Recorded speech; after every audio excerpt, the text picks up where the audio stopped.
All right, good evening, Janet. How are you doing today? Oh, I'm just fine. And how are you? I'm doing good. It makes me so happy to see you and your bright, shiny face. And we're Yeah. all, like we were talking just now, we're all dressed up for the occasion, ready for a Monday night that's just like for the books. Fabulous. I'm here for it.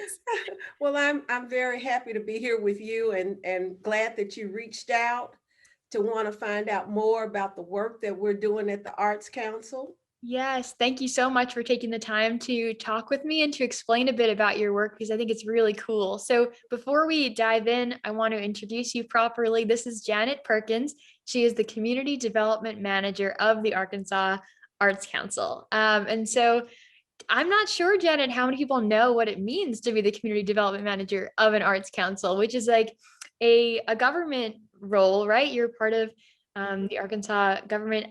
But there's also so much to Janet, I'm sure, before the Arts Council and right now outside of that. So before we go too far down that story of your role currently, I want to understand a little bit about how you got there and your personal, background, tie-ins to art.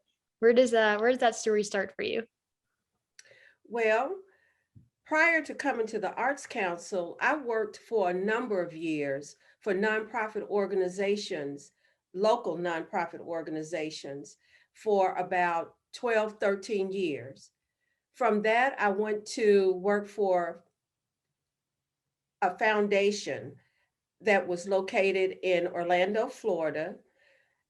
And that foundation was in the process of going through a plan to transfer the assets to community people to be the leadership of that foundation, making the decisions and doing the funding of other community organizations.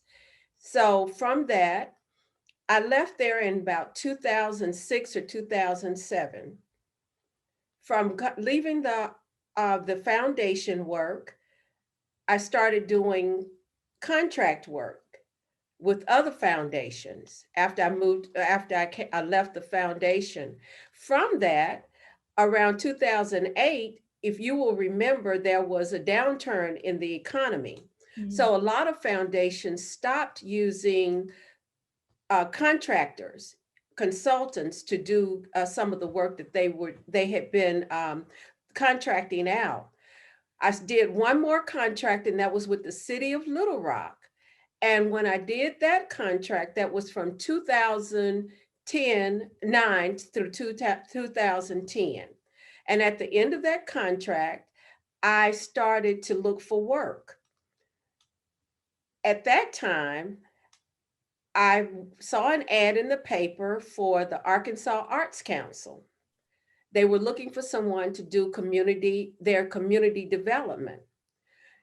All of the positions that I've been in through the nonprofits that I worked for and through the foundation, the heart of that work was dedicated to building relationships with people in community, seeking what are the resources that were needed, and how do you help to get those resources to communities for them to grow and to be able to thrive and to figure out what is needed for them to be able to make the changes. So when I saw this job around community development with the Arts Council, I knew immediately that I had no I didn't have background in the arts. But I did have the background in community development. So I did the interview, and by my surprise, I did get the job doing their community development. So that's kind of my road into the Arts Council. But as far as me as an individual and my connection with art, I've always loved art. Although I have I don't have any skills, but I've always loved to go to the theater and to go to live performances, to support artists, go to the galleries. So I've always had a love of the arts. So it was a good transition. I love that you saw this job opening and you said, I don't have any background in art, but I'm going to apply anyway. I think what's really cool is that one of the first events I attended from the Arts Council was the Women's History Celebration. And just like, I think that's a lady power kind of thing to do of like, I'm gonna sell who I am and the skills that I do have. And I'm not gonna worry about the parts that I don't, because like that's not relevant. It's just not important to them knowing who I am and what I bring to the table. And so I think that's really special. And I admire the approach you took there. I'm also curious, on a personal note, you mentioned loving the theater and shows. And so is there a favorite, or are there a few favorites, like when things open up again, if they come to the stage that you would really like to see? Oh, I mean, I go to see the different jazz musicians down on South on Main, which is art kind of an arts district here in Little Rock. I would love to go, be able to go and to support those artists. I will go to the Arkansas Rep to see different performances that they're providing. I also like being able to go over to the Argenta Gallery. All of these, I mean, the Argenta Theater here that's in North Little Rock. So we have a thriving um, arts district and work and artists here. So I can get fed, I mean, all the time here. But also I like to go into other areas if I have the opportunity to be able to experience the arts, whether it's going to New York and to see plays and to be able to do that. I love that just as much. Yes, I think there's something so special too about like, I mean, I'm sure there's a variety in Little Rock, but what I really like too is like a smaller theater setting. I had the privilege of taking a class in like how to review live performances once. And so every week Hmm. we attended a live performance, and some of them were, you were in an audience of 12 people, and other ones you were in an audience of 1,000 people or more. And Hmm. so that diversity is really special too. And Yes. I'm craving those in-person experiences more and more in this time, Yes. especially. You also mentioned how your work with nonprofits was contract work. And so I know at like a tertiary level what it would mean to be a contractor, but I'd like to understand that in the nonprofit world, is it like they have a grant and like someone comes in to do that project, or what was contracting like for you? Just what you described. They had a grant. They had a part of that grant that that specific things they needed to have. They didn't have they wanted to perform. They didn't have the staff to be able to do that, so they would contract out that work. And so, but as I said, with the economic downturn, now I don't know what the situation is now with the ability for contractors to be doing work with foundations. But at that time, when they didn't have the staff to be able to do something, and there were people out there with the skills, they would contract that work. And so, yes, yeah. Now, Got my it. work with the nonprofits that I worked for, I was a full-time employee in those nonprofits, and with the foundation I worked with out of Atlanta, that was full-time work. Got it. It's cool to have that diversity of experiences. I'm sure there's you just learn different things from being someone who like gets added to a team versus who's, part of the organization. Mhm. Um, I'm kind of curious about childhood for Janet. Did you grow up in Arkansas? Like, did you know that you were going to be in roles that served communities? Was that a desire you always had? Or was there a point of inspiration that made that clear for you? What was that like? Well, childhood, I grew up here in Little Rock, went to the schools here in Little Rock, and that was from elementary all the way through high school. I went to college at the University of Arkansas here in Little Rock, and then did graduate work at UCA, and then other graduate work here at the University of Arkansas at Little Rock. So the inspiration for me doing the work that I was involved in, came it was from me having the opportunity and to be able to be in different groups, and to see that there was social justice work that was going on, that I started to connect to. From that, I had the opportunity, I was working for an organization here in Little Rock called the Arkansas Public Policy Panel, doing community organizing. I hadn't been there long, but one of the things, I was on a women's committee to look at the economic status of women in Arkansas. From that, got the opportunity to do some research for another organization called the Women's Project. I stayed at the Women's Project for 11 years because of the variety of work that they were doing around social justice. They were working on issues that were related to race, sexual identity, looking at discrimination based on religion.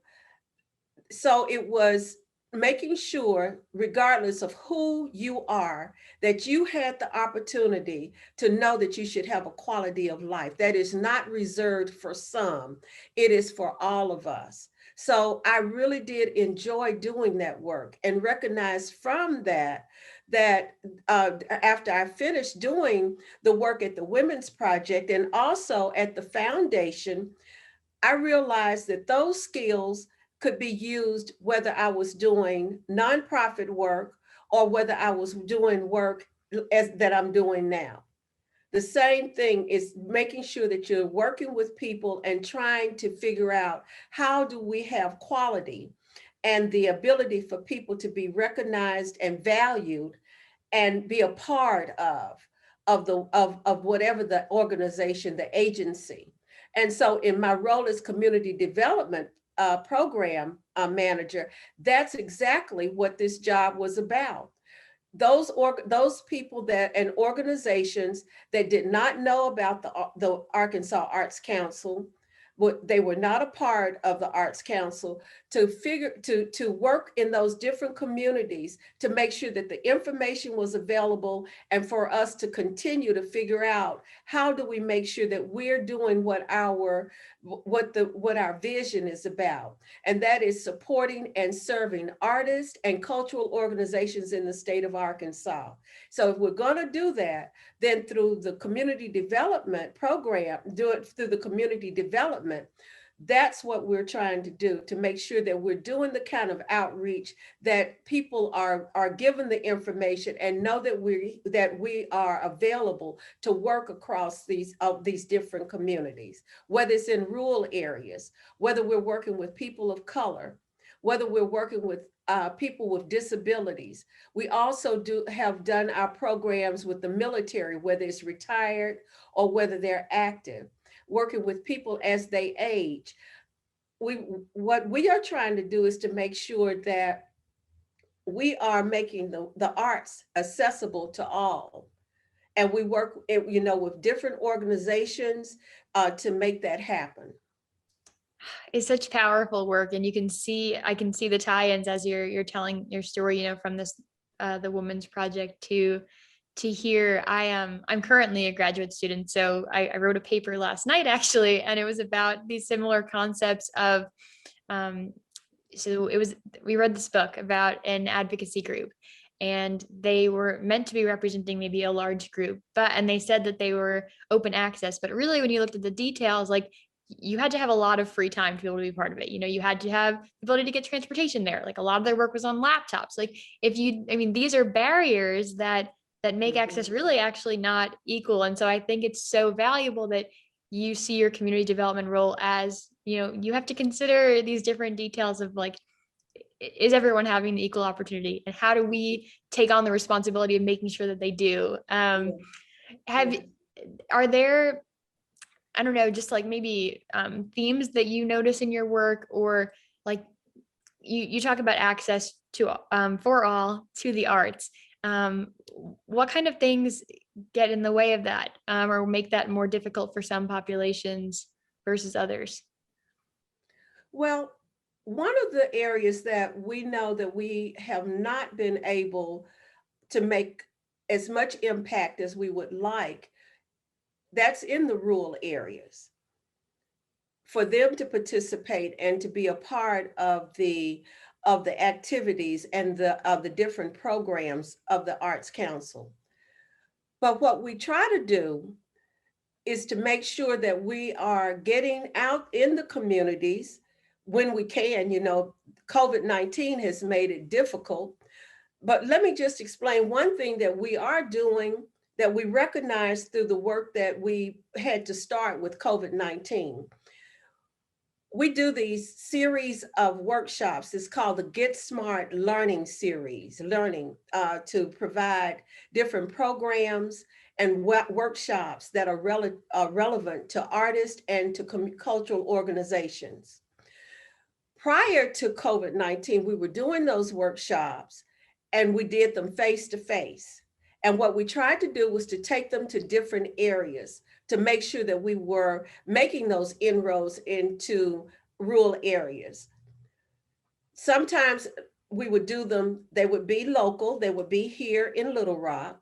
People would travel in, but we didn't want that to be the standard all the time. So we would go to the other communities. We've gone to Star City, Arkansas, a small community here, and we hosted a writing workshop.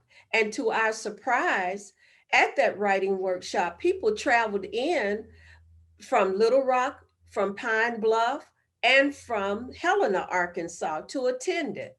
So that was one of the things that we saw, that if you're doing something in a rural area, people will come to it if it's there for them. We've also tried to make sure that we do the same thing in the Delta. Now, when we switched over from doing, let me go back, when we switched over from doing our workshops face to face, because we could no longer do them with COVID-19, we started to do our workshops as webinars. From doing it as a webinar, we noticed that we had a larger number of people joining us, and it was from different areas of the state, and we had people from out of state participating in those webinars. But what we still noticed, that in certain areas of Arkansas, like in the Delta, we were still limited on the number of people able to participate. We don't know if that's because of access to computers or to broadband, or what the issues, but what we want to do is to make sure that we are creating those opportunities. And what we're doing, one of our set of workshops will be targeting the Delta, and that's going to be around grant writing. It'll be a 3-part workshop. Wow. And it will, other areas of the state, they will be included if they want to attend and participate. But our outreach, a lot of our outreach and our work is going to be in the rural areas in the Delta to get people signed up and available for the workshop. So those are the things that we're trying to do to make sure we're targeting and paying attention to who is able to attend our activities. That grant writing is so important. It comes up all the time. And I mean, that's the way you get the funds to do the things that you were born to do. So I'm personally looking forward to seeing that come to fruition. As you talk about these different outreach things, it sounds to me like there's like maybe two target audiences, like one being artists and the other one being like people who appreciate art, right? Is the grant making one is then, I guess, like targeted towards artists in the Delta? The grant writing workshop, if you're an artist and you want to attend, you can. But a lot of the people that want to attend the grant writing workshop, they are doing grant writing for organizations. They're trying to get funds to either bring different artists into their communities.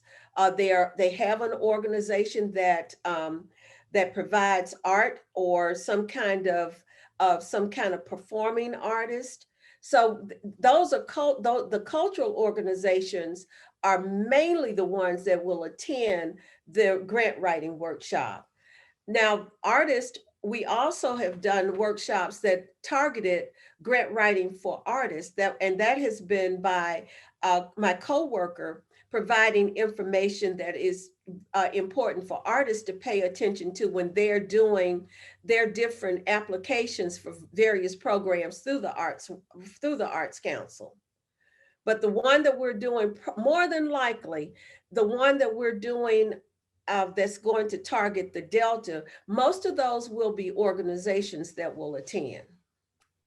So cool. There's so much to learn about different grants. I hadn't even considered that would be so valuable and important for organizations. I think what's really interesting in your role too is just the like significance of the relationship building part of it. So in social work, we look at the world as the micro, the meso, and the macro. And the macro is, like the biggest view you can get. The meso is the community, and the micro is those one-to-one connections. And you've been so lovely to know that. I'm sure that like is such a natural part of what you do probably, but I'd like to understand better how you pursue those relationships. So you're based in Little Rock, and Arkansas is a big enough state for there to be people pretty far away. What does that look like? Well, one of the things that we do, that I do in this role, I get out and I go to different communities. I also have different people in different areas that introduce me to folks in communities. So I'll go, and I've also taken the opportunity when organizations or something's going on in a community, I will go to the event to be able to meet people. So I think the main thing about doing outreach is one thing to say, we're doing outreach, but we can't get people to come. But you have to go sometimes in those areas. It's not enough just to have a good program and put it out there and give people information. Sometimes you have to go in those communities where you're lacking the participation and be willing to to do your networking. And that's I think a lot of what we are able to do with our community development is through the networking and over being able to build those relationships with different people in those communities. So that's probably the biggest part, and it's not an immediate thing. It's sometimes it's going and having conversations with different community members over and over, and trying to encourage participation, but also being willing to go in those communities and develop what is needed. If they are looking for board development, go in and do what is needed in that community for that organization. And through that organization, people in the community will come and connect. The main thing that we want people to know is that we exist. The Arts Council exists. We have services and support that's available, and we want to make sure that we're getting those things out. Getting them out to the community. The same for the work that we do when we're talking about working with people as they age and people with disabilities, going to the organizations and working with the people in those facilities to provide the kind of activities that can make a difference. Working with, we had a wonderful poetry program, Poetry for Life, that we took to different nursing homes, and we did circles, different poetry circles with people as they aged. So, and we also did that program at the VA hospital. So, just going and taking the work where you need to take it to be able to engage people. The spoken word is just such a powerful thing. And I remember like just the parts of the Women's History Month event that gave me goosebumps were a lot of the things that were spoken. I'm sure that's such a cherished experience by the people who get to witness it. It makes me curious as well. I love that the Arkansas Arts Council is making sure that you are in these spaces of different types of voices and populations that have their unique, needs and interests in art. Are those opportunities, they come up because you present them, or are they asked for? Is it a mix? How do you guys define like the priorities of where you get to spend your time? I think it's a mix. I think you said it correctly. It's a mix. Some of the things come up because of the outline that comes from internal, the work that is designed for us to do. One piece of work was the arts in the military. The National Endowment for the Arts, they were interested in state arts agencies having programs that made inroads into the military.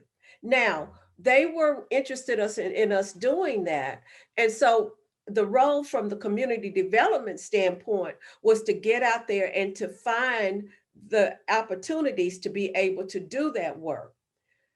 So that was now the different organizations that came from suggestions from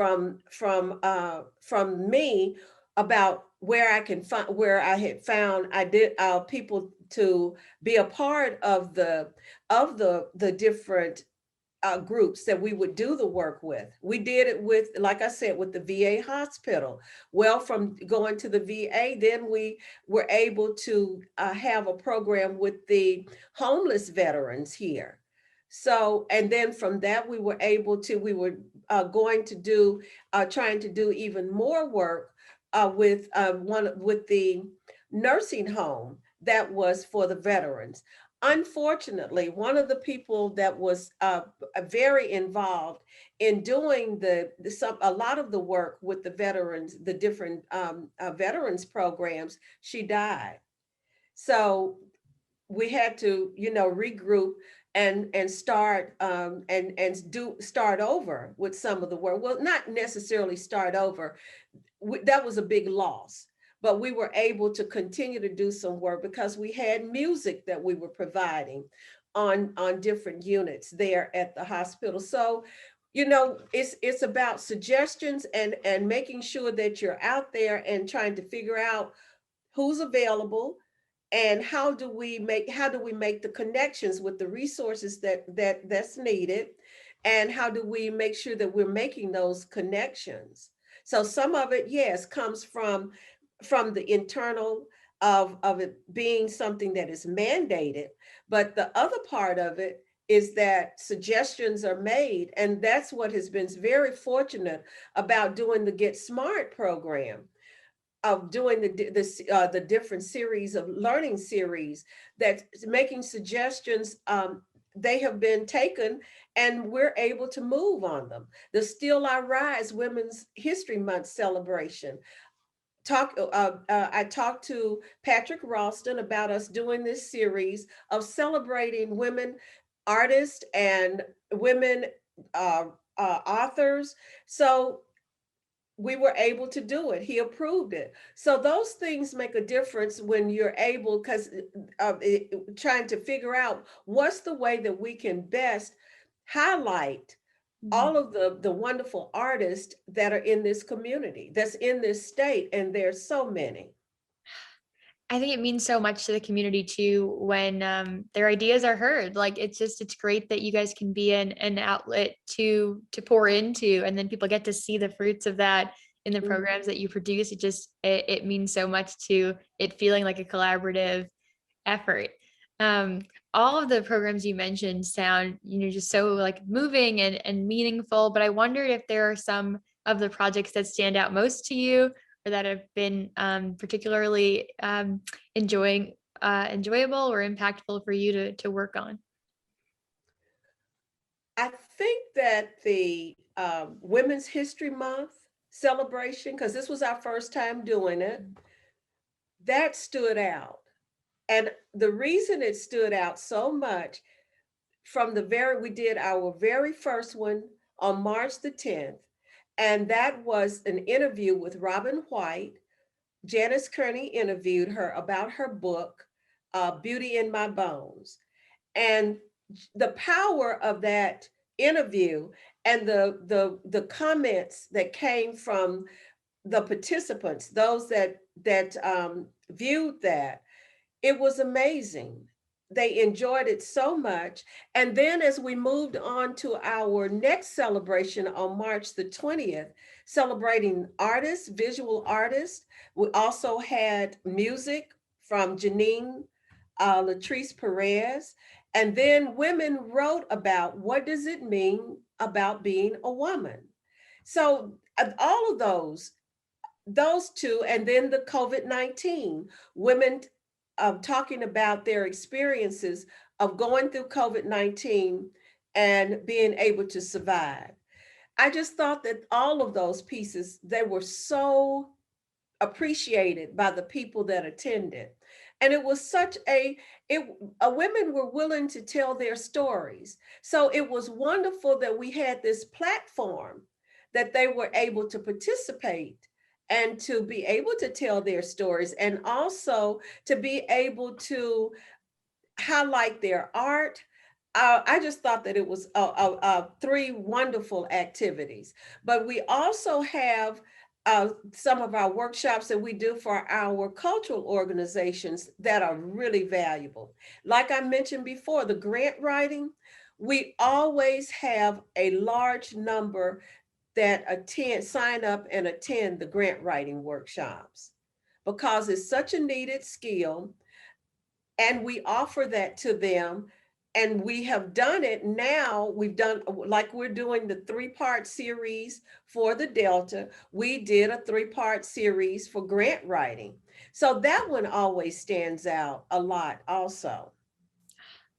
I can testify personally to the Women's History Month one. I mean, I've mentioned it a couple of times already, but I just it was so like kick butt empowering, and at the same time, it felt like a big hug. Like I don't know how you accomplish both in the same breath, but it was so special. And what I thought was really cool was that there was a lot of people, but there wasn't like so many people that it wasn't personal. And the fact Right. that people were very forthcoming with their like social media information. I mean, I felt like I really made friends. I'm like people that I saved pictures of their work that are online, and I'm excited to reach out to them and get to know their stories. And I think Mhm. that's a really special like just combination of things in that event that would be really hard for anyone to replicate. And I'm so Mhm. glad that I was able to be there and be part of it. I We're think what was glad that really, you were there. oh my gosh, thank you. Yes, it was Yeah. so And wonderful. that's exactly what we wanted, what we saw come out of those that series. Just what you described. Women were empowered, women connected, and again, women attended those events from across the state, and we had women from Ohio, Indiana, I think we had one from Missouri. So we just had a variety geographically, where we would where it just made a big difference, and it was a celebration. I really believe it was a lot of people, a lot of connections made, and it was just a celebration. Yes, it really was. And there was so much artwork. My goodness, it was so cool. Yeah. But it makes me curious to, you mentioned about going to local events and showing support and making connections in that way. Do you have are there like search terms that you use? Are you an Eventbrite junkie? Like what's your method of figuring out what's going on where you could meet these awesome people? Well, a lot of information will come to us because of the different events that are happening. We get their calendars or we get information. The other thing is that I read the paper. I'll go through the paper, and especially the Sunday paper, to find out the different things, activities that are going on. A lot of stuff will come to me. People will reach out and send me an email inviting me to come to different events. But I mean, I use different techniques of finding out what's going on. It's just different things, different tools that'll get me there. Yeah, there's so many options. If only we could all choose one, like there's the Facebook event Yes, postings and yes, I don't know, like the websites of the places and all the yes. different things. So And it's you're right. I use Facebook. Now I'm starting more to go to the Eventbrite yes. what they're listing. So yeah, there's so much. Um, I'm going to come back to a point you said earlier. You mentioned how sometimes it, even though there's all this great programming and there's all this great evidence of what it means to be working with the Arkansas Arts Council, sometimes it takes a few conversations before, I guess, like a partnership or a collaboration comes to fruition. In those conversations, do you get a sense of what people's reservations are, or what it takes to push the needle? What is that like? Are you talking about collaborations with other organizations? Um, Or are you talking about working with just community people? I think either or, maybe both. I don't remember which population you were referring to earlier, when you said it takes maybe a couple of conversations. Yeah, sometimes. Okay, well, I think that one was referring to sometimes talking to individuals about the work that's going on at the Arts Council.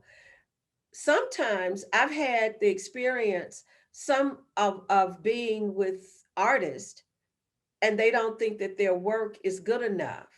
Because I'm out on visits, I try to make sure that I have information about all of the tools and things that are available through the Arts Council, whether it's Arts on Tour or the registry, the artist registry, or the arts and education roster.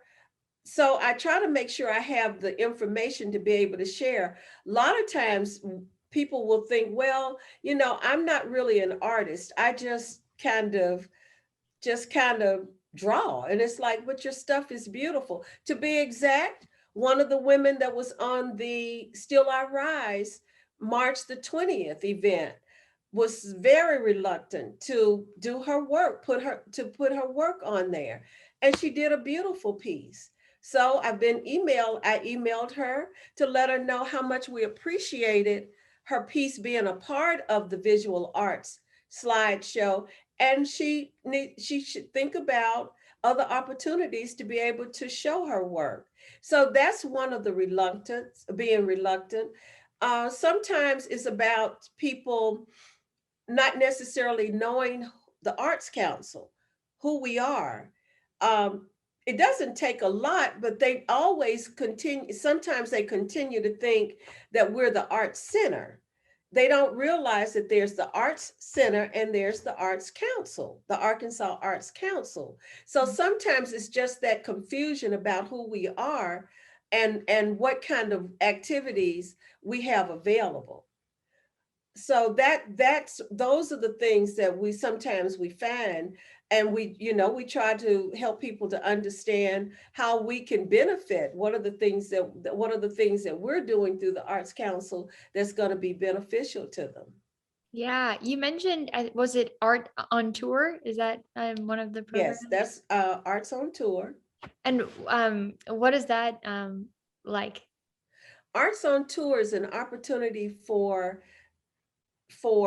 live performance, for visual artists, for magicians, for of just a variety of art forms to be able to be listed. They do an application and then they come and they present their who they are, their work, and then they are on a list where they are able to other organizations that would like for them to perform, that they can get part of their fee paid by the Arts Council. So we have a variety of ways that you can participate. The program manager for that is Jess Anthony, and that's every year, once a year, you file an application to be able to apply. To be able to apply for Arts on Tour. Wow. So if I were a painter and I was just coming into this passion and wanting to make something more serious out of it, and I'm a resident of Arkansas, um, my best bet would be to email the Arkansas Arts Council. Is that, and then what would you do with someone in that hypothetical situation? Where would you point them to next? The person that you want to talk to if you are an artist just now coming into the state of Arkansas would be Robin McClay, artist service manager. And she would be the one that she would direct you to one of the various opportunities through the Arts Council, what would be available through the Arts Council. And then she has a lot of other information and resources that she can share with you about programs and activities. I think that's so cool to be in a space where if you want to get started in something, there's a place that can help guide you through what it looks like to Right. be an Yeah. artist in a more formal way with resources backing them. Like that's, I mean, we need to shout that from the rooftops. It's Right. very, very And the important. information is not all, the one thing, we might not always be able to have something that's going to for a particular artist, but one of the things that we always try to have, that we always try to know, are the other resources that are available through other organizations or through other agencies that might be helpful. So we try to make sure that we cover a lot of different points that might be helpful. One of the things that we do, we have a page called Opportunities. It's a Facebook page. And every day we post whether it's an internship, fellowships, opportunities for grants or funding for artists or for a cultural organization. We post that on that opportunities page. Wow. Yes. Okay. So we all need to go like the page, follow it, be up to Yes. date, because in the, like, we never know when our opportunity is going to be the one that's posted. Yes, that's it. Exactly. So I think that one of the most powerful themes in this conversation has been about accessibility and opportunity and getting that in the hands of everyone, not just the select few, not just the people who have the fortune of being on the Facebook, whatever. Um, what does accessibility matter for art specifically? Now that you've been in this role for a bit of time and you've been able to dive into the art world, um, I'd love your thoughts on that. I think accessibility means to us that we are doing what we say, that we're making services and we're providing services and support to artists and to cultural organizations across the state of Arkansas. It means that we are trying to do as much as possible to open the opportunities for different different communities. One in particular, one example I like to give is that we did a conference some years ago around making sure that your organization is accessible. And we provided information on, we had several presenters that talked about what do you do to be able to make sure that people, whether it's a physical disability or whether they have a learning disability, whether they are whatever it is, how can you make sure that they are able to participate in the art? Out of that workshop that we did, one of our organizations here in the state, the Arkansas Shakespeare Theater, they put together they started doing one of their performances for everything that they presented that was accessible, that was intentionally, where if you had if you needed something around accessibility, that it was going to be made available, Wow. whether it was whatever it was. If you had sensory issues, that performance would be specifically so you would be able to enjoy whether you were a child or whether you're an adult. So from those are the kind of things that we try to make sure that we are prepared. We're trying to figure out how to make the connections. So for one of the occupational therapists from the University of Conway, connected with at that conference that we provided with the Arkansas Shakespeare Theater and designed making sure that performances were available for people with disabilities. So that's those are the kind of things. When we say accessible, we want to make sure we're trying to figure out how do we use the resources, and that's one of those networking opportunities of creating a space where people from various backgrounds can come together, but they can use their skills and ability to make a difference in their communities around accessibility. Oh my gosh, that's amazing. That is so Mm-hmm, cool. And I think, I mean, that's the greatest win, right? When education or a learning opportunity turns into action. mm-hmm. What more could we ask for? Exactly, So that's really exactly, special. exactly. Um, so I think, I mean, you've already probably said, what you appreciate most about your team's work and the ability to form these connections in the community and make things accessible. But are there things you could say about the work of the local artists in Arkansas that you've really enjoyed experiencing and identifying in their craft? I have enjoyed many of the artists in this community. Uh, I know that there are one gallery in North Little Rock, Argenta Gallery, hosted a wonderful exhibit of Latino artists. I know that I love the Little Rock School District.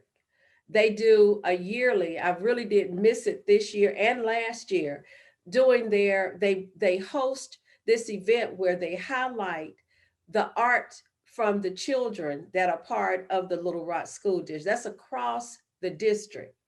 It is absolutely wonderful.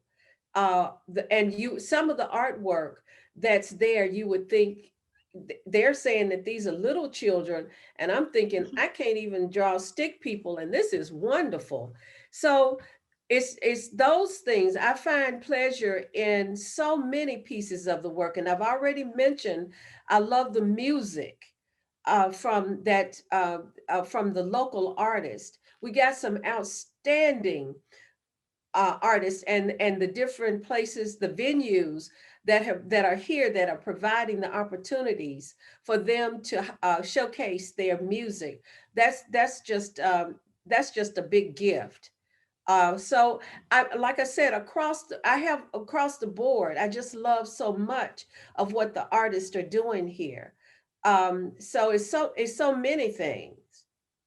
I can't wait for the day that we get to meet up in Little Rock and go to a music venue. Yes. I've not been down there yet, so I'm gonna ask you to show me the town and all the great art scenes. I will make sure I'm paying attention to the calendar, so it'll be a good time for you to come and for the music and to be able to go see some of the artwork.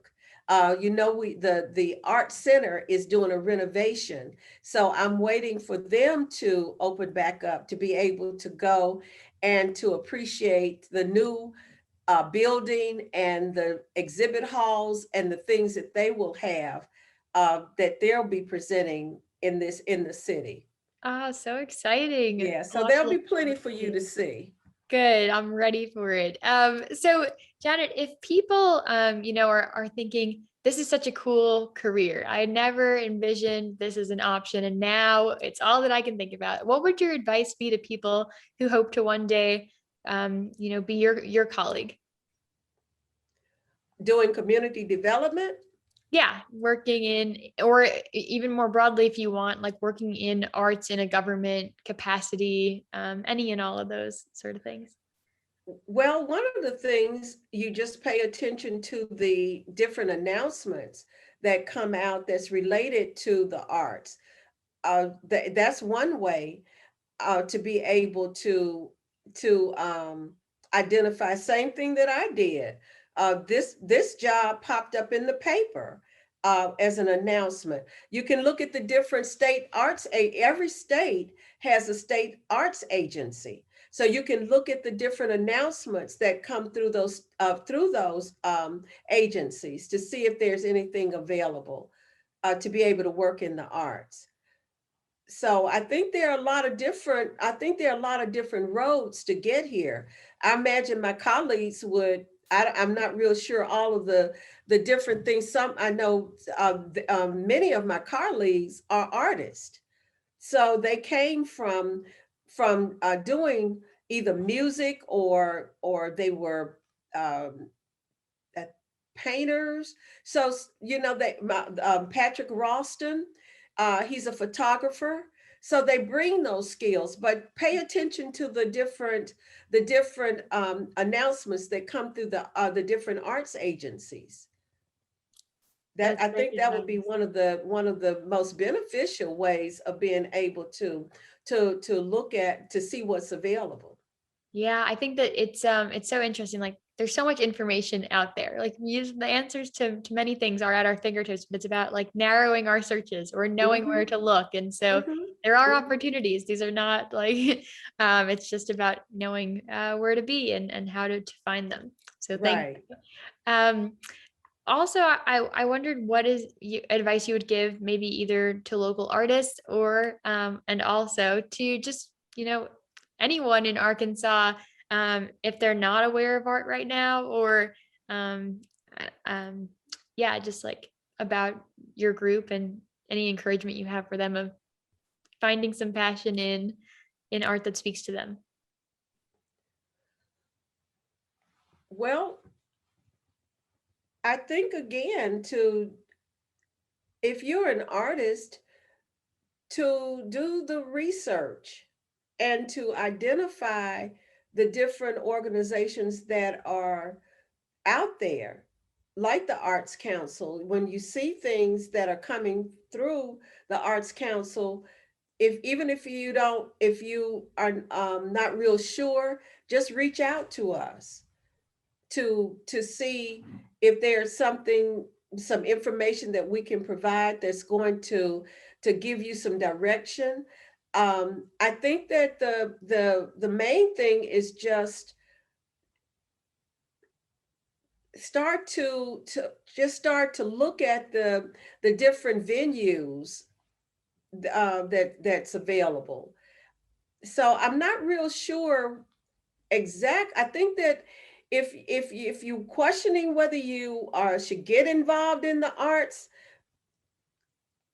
I'm not sure because I'm not an artist. I mean, I just know that I think that if you like art, trust yourself, and have confidence in your art, reach out to different arts organizations or a different artist that are out there that and help them. Hopefully they would be willing to guide and to give some information that's going to be helpful.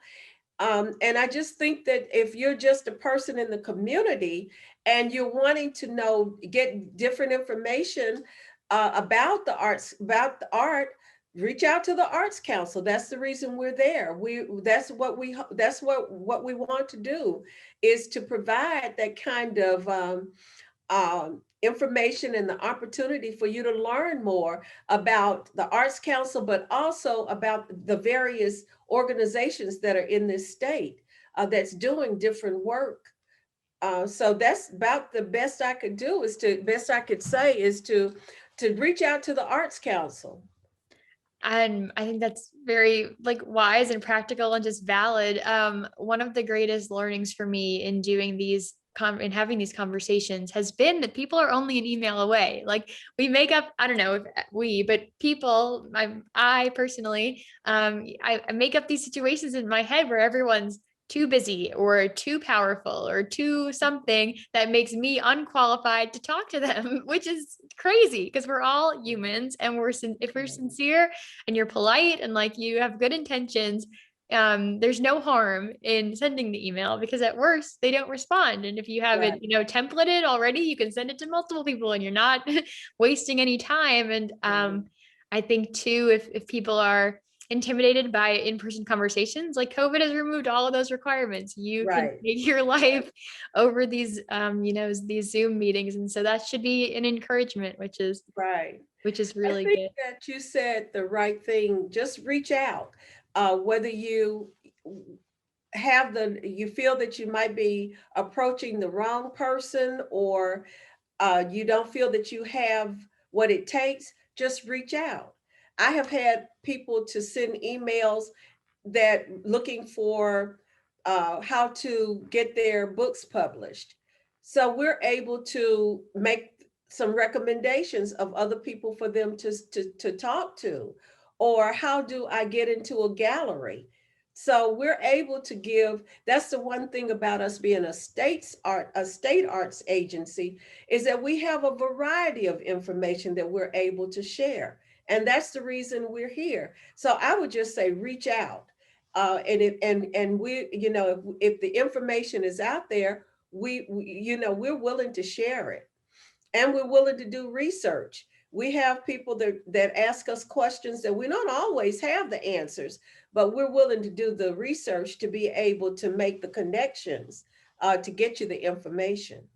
I love that. There's so much power in community, right? And each of us taking something that we're gonna not be expert on, but take ownership of learning about, and it Yes. helps each person a lot. I love that through the Arts Council we get to meet a lot of or be exposed to a lot of local artists, because I think while some art might feel out of reach or intimidating or maybe just unrelatable, like the stories of Arkansans in the art that they create are going to resonate on some level, probably because we're just inhabiting the same Hmm. spaces. And so I think it's really fun for people, even without like an art background like myself, to just like kind of understand people's stories through the Hmm. work. And I think that speaks to the accessibility too, possibly.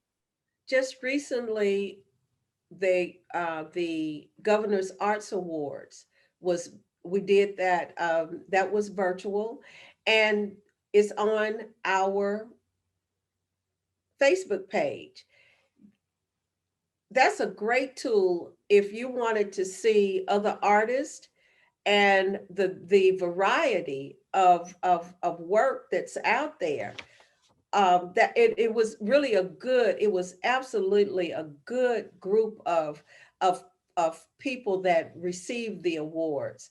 So I'm pointing people to go to the different pages that we have, because you'll get a chance to hear artists, you'll get a chance to see their work, you'll get a chance to get a little information about them, to and it becomes less intimidating if you are able to say, well, that person, that they're doing work just like I'm doing.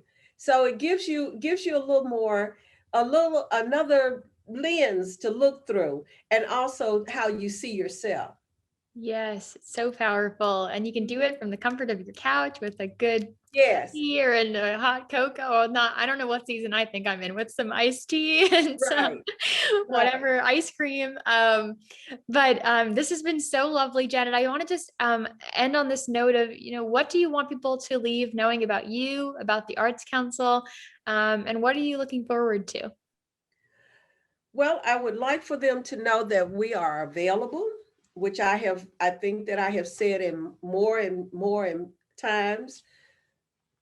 I want people to know that if there is something that we can do, that is the role that we play, to be able to identify the services and the support, and also to provide those. The one thing that I would like people to know about me is that if you reach out, I'm gonna be there to be able to do as much as possible to provide information. I if you're looking for, and I tell people all the time, I don't care what you're looking for. If it's something related that's going to help your cultural organization or you as an artist, please feel free to reach out. Although I am not the person that covers all the programs, I know that the program managers to be able to make those referrals to. So that would be the thing that I want people to know about the work that I'm doing through the Arts Council. What am I looking forward to? I'm looking forward to the next set of Get Smart workshops that we're putting together. I am excited about the one that we will be doing for the Delta. I'm also excited about exploring some additional workshops that we have talked about. Out of the Still I Rise Women's History Month celebration, the storytelling that women did on becoming a woman, looking at trying to put those together, maybe in a booklet for women to have the opportunity to tell their stories, and they're collected. So I'm very excited about doing that, and helping to organize some other workshops that will hopefully that women will get a chance to write and be able to again expand their abilities to be able to put their work on paper and to also become part of a book. So that I'm really excited about that. Rightfully so. I'm excited about it too. I can't Mhm, wait to be participating in these events and reading these books and all the good things. mhm. Janet, it has been such a privilege and such a joy, and like no better way to spend my Monday at night. So thank you so much for being here with me today. I want to thank you. Thank you for reaching out, sending the email and making the connection. So I thank you so very much.